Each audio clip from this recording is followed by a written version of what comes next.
Kapag Thomas ang katapat ko dito sa XP lane mga idol ay ito yung kadalasang ginagawa ko na diskarte kapag early game pa lang nagpo-focus muna ako sa mga minions para una akong makapag-level kesa sa kanya.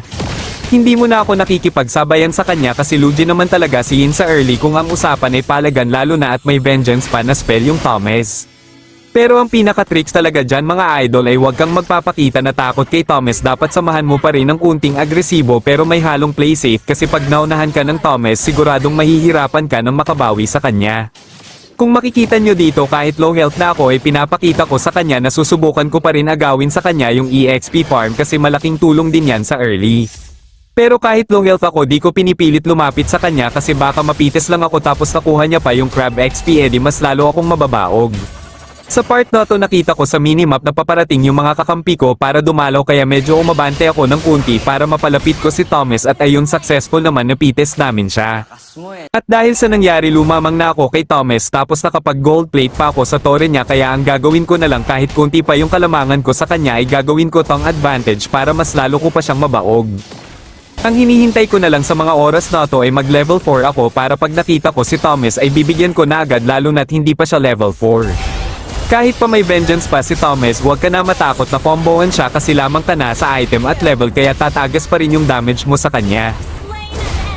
Kung makikita nyo nga sobrang na level gap na si Thomas kasi level 3 pa rin siya habang ako level 4. Sinubukan pa ngang dumalaw ng Fanny nila dito sa XP lane para mapites ako buti na lang na petrify ko siya at nag-heal yung Florin namin kaya nakaligtas pa ako. Kaya dito kapag naka-cooldown na yung ulti ko hindi na ako nagdadalawang isip na bigyan yung Thomas kahit pa low HP na ako kayang-kaya na nihin yan dahil na rin sa early advantage natin kanina. Kung sa build naman ng pag-uusapan ay nagrekta si Halberd na ako para sa anti-lifesteal na binibigay nito kay Thomas at hindi muna ako nag-bots kasi di naman masyadong mahirap hulihin si Thomas. Pagkatapos kong mabuo ang si Halberd ay nag-Malefic Roar naman agad ako para pag nagpakunat ng build si Thomas ay tatagos pa rin yung damage natin sa kanya. Hindi na ako nag-build ng boots dito mga idol kasi nakapag-snowball naman ako sa early kaya tinuloy-tuloy ko na lang ang pagbaog ni Thomas hanggang matapos etong game.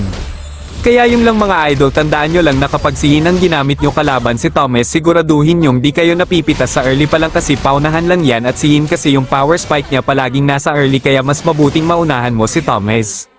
Ang hirap na kasi kung si Thomas yung naka-early sa'yo kasi kahit sa late game di ka na makakabawi sa kanya. Kaya yan muna for today's voiceover mga idol at sana tapusin nyo ang video kasi napakagandang laban pa rin ang mapapanood nyo pero kung nagustuhan nyo ang aking video at may natutunan kayo kahit konti ay baka mag-iwan ka ng follow sa akin at pa-like and share naman ang video. Maraming salamat.